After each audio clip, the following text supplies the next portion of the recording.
السلام علیکم، میرا نام مبشر لقمان ہے اور آپ دیکھ رہے ہیں مبشر لقمان یوٹیوب چینل۔ مجھے یہ سمجھ نہیں آ رہی آج کا یہ ویڈیو میں کیسے کراؤں، اور سچی بات یہ ہے کہ ہم لوگ چاہتے ہوئے بھی کئی دفعہ پوری سچ تو بتا نہیں سکتے، اور یہ نہیں کہ ہمارے اوپر کوئی مجبوری ہوتی ہے، اور یہ نہیں کہ کسی نے روکا ہوتا ہے، بلکہ ذمہ داری کا بھی احساس ہوتا ہے۔ تو آپ کو میں چند ایک باتیں میں آپ کو ضرور بتا سکتا ہوں۔ کل جو گجرانوالہ میں اپوزیشن کا جلسہ ہونے والا ہے، وہ جلسہ بڑی اہمیت کا حامل ہے، اور کیوں یہ میں آپ کو بتاتا ہوں۔ لیکن ساتھ ہی آپ کو بتاؤں کہ خطے میں پاکستان کے اوپر ایک قسم کا الائنس بنا ہوا ہے کہ پاکستان کو کس طرح سے مزید کمزور کرنا ہے، اور خاص طور جو بھی پاکستان کو کمزور کرنا چاہتا ہے، اس کا پہلا ہدف جو ہے وہ تو ہماری افواج پاکستان ہے۔ سب کو پتہ ہے کہ پاکستان کی سالمیت کے لیے اگر کوئی کھڑا ہے تو افواج پاکستان ہے، اور اس کے بعد کوئی اور آتا ہے۔ تو یہ بھی ایک بڑی اس کے اوپر ایکٹیویٹی شروع ہو گئی ہے کہ کس طرح سے افواج کو کمزور کیا جائے، اس پہ بھی آپ کو بتاؤں گا۔ تیسرا یہ ہے کہ حکومت وقت جو ہے وہ کئی چیزوں کے اوپر آنکھیں بند کر کے بیٹھی ہوئی ہے۔ حکومت میں ہمارے دوست ہیں، ہمارے بڑے اچھے جاننے والے لوگ بھی ہیں، ہم ان کو بتاتے بھی رہتے ہیں، وقتاً فوقتاً بات بھی ہوتی رہتی ہے، لیکن یہ بھی سچ ہے کہ کئی چیزوں کو ان کو ادراک نہیں ہے،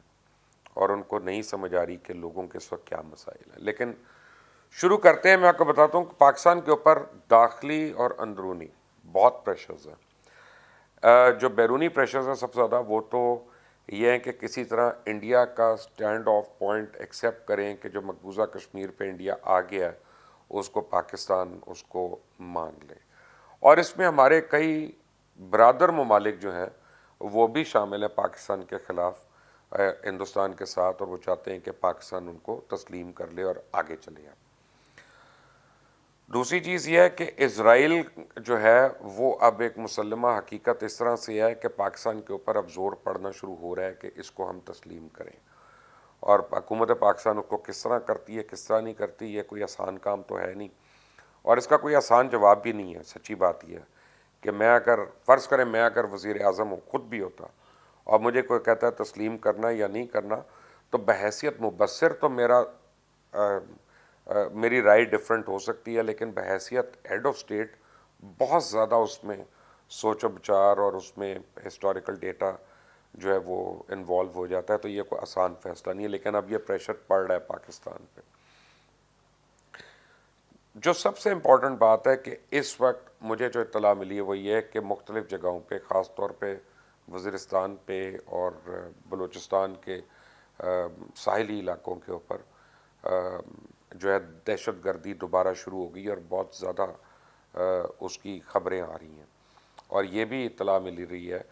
کہ دہشت گرد حملے جو ہیں اب وہ براستہ افغانستان پاکستان کے اندر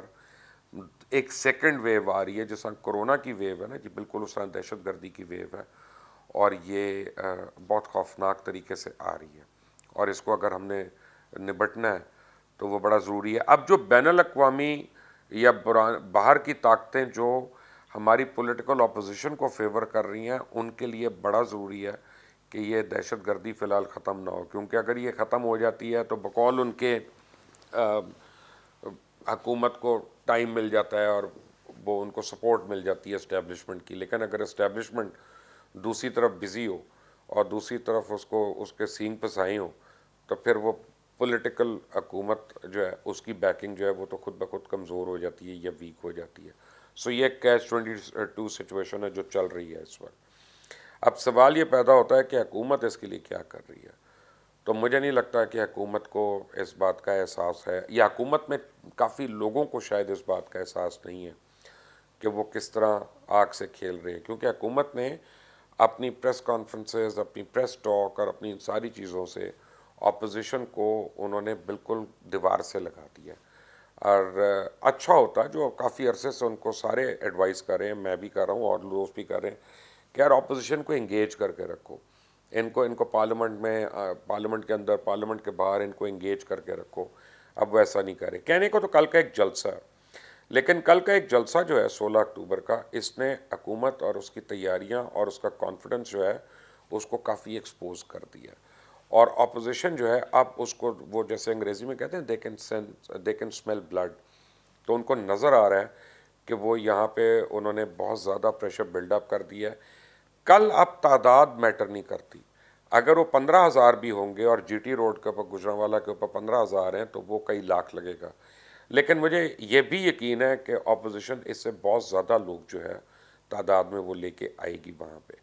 اب سوال یہ پیدا ہوتا ہے کہ واٹ نیکسٹ، اس کے بعد انہوں نے کیا کرنا ہے. حکومت نے یہ ٹرائی کرنا ہے کہ کرونا کا کر کے انہوں نے ڈفرینٹ جگہوں پہ لاک ڈاؤن شروع کرنا ہے. اچھا جب لاک ڈاؤن ہوتا ہے تو یہ اپوزیشن اس موڈ میں نہیں ہے کہ یہ لاک ڈاؤن کے موڈ سے ان کو روکا جا سکے، کیونکہ ان کے پاس ایکسکیوز ہے کہ جی 4 دن پہلے جب پنڈی میں جلسہ کرنا تھا تو وہ حکومت نے اس وقت کیوں نہیں کرونا کا 4 دن پہلے ان کو پرابلم تھا، ابھی ایک دم سے کیوں پرابلم ہو گیا. تو ہوگا کیا کہ یا تو وہ لاک ڈاؤن یہ کریش کریں گے یا اس کو ڈیفائی کریں گے، اور اگر وہ ڈیفائی نہیں کرتے تو لاک ڈاؤن جو ہے وہ آلریڈی ہماری جو اکنامک کنڈیشنز ہیں اس کو ایڈورس کر دے گا. اور یہ بڑی ایک کیچ 22 سچویشن ہے اس گورنمنٹ کے لیے. مہنگائی جو ہے وہ آسمان کو چھو گئی ہے، اور ایک تو مہنگائی جو آسمان کو چھو گئی ہے وہ تو آپ سمجھیں کہ شاید اشیاء کی وجہ سے کہ جی اگر تیل مہنگا یا سستا ہو گیا تو اس کی وجہ سے کیا کچھ مہنگائی ہو گئی، یا را مٹیریل مہنگا ہو گیا تو پھر دوائیاں مہنگی ہو گئیں. لیکن اب اطلاعات ایسی آ رہی ہیں کہ یوٹیلیٹی سٹورز کے اندر جو آٹا دیا جا رہا ہے، آٹے کے تھیلے دیے جا رہے ہیں، وہ جو ہے نا وہاں سے نکال کر سائیڈ والے سٹورز کو دیے جاتے ہیں، پرائیویٹ سٹورز کو، وہ اس کو 1.5 گنا قیمت میں بیچ رہے ہیں، اور یوٹیلیٹی سٹورز کے اندر سارے لوگ جو ہیں وہ اس پیسے کی بندر بانٹ ہو رہی ہے. اور صرف وہاں پہ تو نہیں ہو رہی ہوگی، آبویسلی اور جگہوں پہ بھی جاری ہوگی. تو یہ جو کرپشن ہے اب، جس کے خلاف تحریک انصاف جو تھی اس کو لوگوں نے ووٹ دیا تھا کہ کرپشن کو ختم کرنا اور گورننس انہوں نے اچھی کرنی ہے، تو وہ دونوں چیزیں جو ہیں حکومت کی بہت زیادہ کمزور نظر آ رہی ہیں. جو حکومت کے ڈائی ہارڈ سپورٹرز ہیں، چاہے وہ میں ہوں چاہے وہ کوئی اور ہو، وہ بھی مجبور ہو گئے یہ ماننے پہ کہ کرپشن بھی ریمپنٹ ہے اور گورننس جو ہے اس کا نام و نشان نہیں ہے. آلو 90 روپے کلو مل رہا ہے. اب میں نے تو نہیں کبھی آلو 20-25 روپے سے زیادہ دیکھا، لیکن ایک دم سے اتنی قیمتیں ہونا، دالیں جہاں 250 اور 300 روپے کی بریکٹ میں اگر مل رہی ہوں، تو آپ سوچیں کہ غریب آدمی تو چھوڑ دیں، آپ غریب آدمی بیچارے کو تو ہم ایک لمحے کے لیے نہ ہی ڈسکس کریں تو بہتر ہے. عام متوسط طبقے کا جو انسان ہے جس کی لاکھ روپے ابھی تنخواہ ہو، وہ 3 بچوں کے ساتھ اور ایک بزرگ ماں باپ اس کے گھر میں ہو، تو اس کا گزارا نہیں ہو سکتا. اور اسپیشلی اگر وہ 3 بچے جن کو اسکول کی پرائیویٹ اسکولوں کی فیسیں وغیرہ دینی ہے، تو آپ حساب لگا لیں کہ اس کو کتنے پیسے اور کتنی آمدنی اس نے پوری ہونی ہے. ابھی بھی جو تھوڑا بہت نظام ہے لوگوں کا، وہ کوئی کمیٹی ڈال کے چل رہا ہے، وہ کوئی ادھار مانگ کے چل رہا ہے، وہ کوئی ادھر ادھر سے دانے آنے سے چل رہا ہے، ورنہ اس وقت لوگ اب جو ہے بل بلا کر اٹھ گئے ہیں. یہ سارا کچھ کلمنیٹ کر رہا ہے گورنمنٹ کے خلاف. تو مجھے نہیں لگتا، مجھے اگر میں ایک بات یہ کہوں کہ حکومت مجھے اب شارٹ ٹرم لگتی ہے، تو اس کی ایک وجہ یہ نہیں ہے کہ اپوزیشن سٹرونگ ہے. اس کی وجہ یہ ہے کہ گورننس بہت کمزور ہے. یہ بھی میں مانتا ہوں کہ جو پی ٹی آئی کے ڈائی ہارڈ سپورٹرز ہیں وہ نون لیگ کو تو نہیں ملیں گے، وہ پیپلز پارٹی کو تو نہیں ملیں گے، لیکن وہ سب مل کر بھی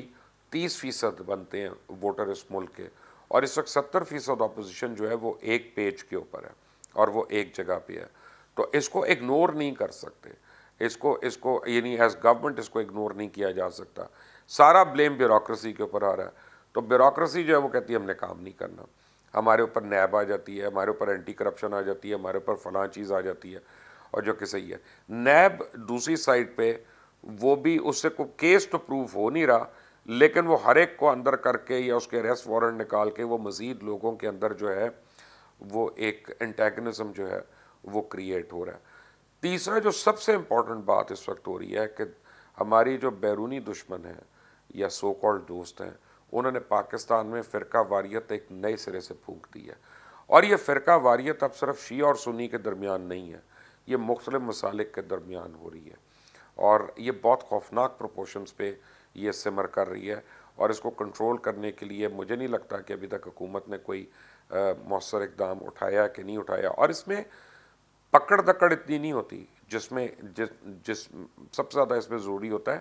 کہ لوگوں کو آن بورڈ لے کے ان کو ہر چیز ان کی سنی جاتی ہے اور پھر ان کو اپنے تحفظات بتائے جاتے ہیں اور پھر انہی سے ہیلپ لے کے آپ اس کو ایشو کو ریزالو کرتے ہیں. یہ ڈانگ سوٹا جو ہوتا ہے یہ ان چیزوں کا حل نہیں ہوتا. وہ ہو رہا ہے, دہشت گردی کے واقعات اس طرح سے کنٹینیو ہو رہے ہیں, مہنگائی رکنے کا نام نہیں لے رہی, لوگوں کو ادویات مل نہیں رہی ہیں, بہت سی ضرورت کی ادویات جو ہیں وہ ان کو مل نہیں رہی ہیں, اور پاکستان کے کافی دشمن جو ہیں وہ ایک پیج پہ اکٹھے ہیں. اور ہم جو ہے ہم نے سعودی عربیہ کو بالکل اپنے خلاف کر کے, جو شاہ محمود صاحب کی سٹیٹمنٹ آئی تھی, سٹیٹمنٹ بڑی معنی خیز تھی, اچھی تھی شاید, لیکن اس کی وجہ سے ایک عرب بلاک جو ہے وہ ہمارے خلاف ہو گیا, اور ان کے سمپتائزرز بہت ہیں اس ملک میں, اور ان سے یعنی دست شفقت بھی ان کا بڑے لوگوں کے سر پہ ہے. تو وہ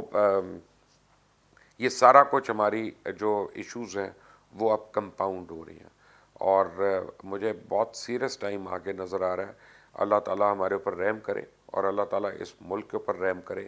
لیکن یہ کوئی اچھی خبر نہیں ہے, لیکن میرے پاس تھی اور میں آپ کے ساتھ شیئر کر رہا ہوں. ایکچولی اگر آپ سوچیں گے تو میں خبر نہیں آپ کو دے رہا, میں آپ کو بتا رہا ہوں کہ جو ہو رہا ہے, کیونکہ اگر ایک ایک خبر میں آپ کو دینا شروع ہو جاؤں تو شاید وہ میں بھی ڈپریس ہو جاؤں گا اور آپ بھی ڈپریس ہوں گے. میں وہ بھی نہیں کرنا چاہ رہا. بٹ اس وقت اگر اخوت کی, بھائی چارے کی اور ایک ایک کی ضرورت تھی کبھی اس ملک میں تو وہ آج کے دن ہے, اور ہمیں بڑا خیال کرنا ہے. اور خاص طور سوشل میڈیا جو ہے اس وقت وہ میں دیکھ رہا ہوں کہ وہ ہر ایک کی پگڑی اچھالنے پہ لگ گیا. وہ ہر ادارے کو جو ہے اس نے جوتے کی نوک پہ رکھا ہوا ہے. This is not right, this is very wrong. آپ تمام کرپشن پوائنٹ آؤٹ کرتے ہیں, آپ تمام اعتراضات کرتے ہیں, لیکن عزت کے دائرے میں اور زمرے میں رہتے ہوئے. جب یہ چیزیں اور لوگ کر رہے ہوتے ہیں, اور جب میں ان کے ٹویٹر پہ جا کے ہینڈلز وغیرہ دیکھتا ہوں تو پتہ چلتا ہے کو کہیں کا ہے تو کو کہیں کا ہے. تو اس کا مطلب ہے ایک بڑی کوآرڈینیٹڈ کیمپین جو ہے وہ اس وقت پاکستان کے اوپر ہو رہی ہے. ان حالات میں اگر حکومت اور حکومتی عہدیدار جو ہیں ان کو سمجھ نہیں آئی تو حکومت تو پتہ نہیں, مجھے نہیں لگتا کتنی دیر چلے گی, اس کو زیادہ ٹائم نہیں دیا جا سکتا. لیکن اللہ تعالیٰ سے یہی دعا ہے کہ جو بھی ہو اس ملک کے لیے بہتر ہو. آپ بھی میرے ساتھ دعا کریے گا. اللہ تعالیٰ ہم سب کو, ہمارے جاننے والوں کو, پیاروں کو اپنی حفاظت میں رکھے. انٹل دی نیکسٹ ٹائم, اللہ حافظ.